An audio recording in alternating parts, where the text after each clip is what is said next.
Sébastien Tison, bonjour, je suis conseiller à France Urbaine, donc en charge de la culture, du sport et du numérique. Pour nous, la démarche BIM Sim Team aujourd'hui qui est lancée par le PUCA, elle est très importante. D'abord, elle concorde avec un contexte assez fort en matière de sobriété énergétique. C'est un sujet qui est à l'agenda politique des territoires en général et des grandes villes et des métropoles en particulier. On le voit en ce moment avec l'évolution des coûts des matières premières, l'évolution des coûts de l'énergie, mais également des rénovations énergétiques des bâtiments notamment. Il y a un énorme sujet et donc les grandes villes et les métropoles sont en première ligne là-dessus.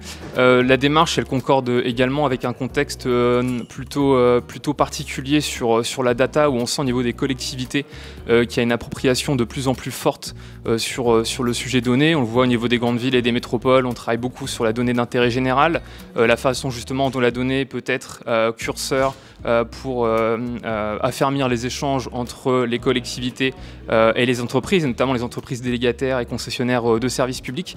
Donc on sent qu'il y a un champ assez large qui nous permet justement d'expérimenter plusieurs démarches en matière de BIM Sim Team. Et on le voit également au niveau européen, on est très engagé notamment avec la mission Ville, qui vise notamment à développer le numérique, notamment les jumeaux numériques. C'est une démarche qui est sensiblement différente bien sûr du BIM Sim Team, mais pour autant elle s'en rattache, eu égard justement aux enjeux de gouvernance et aux échanges qu'il peut y avoir justement entre les entreprises et les collectivités. Et enfin, il y a plusieurs sujets, plusieurs enjeux qui se rattachent à cette démarche et qui seront vraiment très intéressants et qui incarneront, j'en suis sûr, justement cette démarche. Je pense notamment à la requalification des bâtiments et notamment des bureaux. On est aujourd'hui à la Défense, on sait très bien que sur le patrimoine tertiaire notamment, il y a des enjeux de requalification pour remixer ou pour faire des appartements. Donc on sent que ce sera aussi un volet assez central pour ce BIM Sim Team. On le voit également, il y a des actualités assez fortes sur les équipements sportifs et notamment les piscines et les patinoires.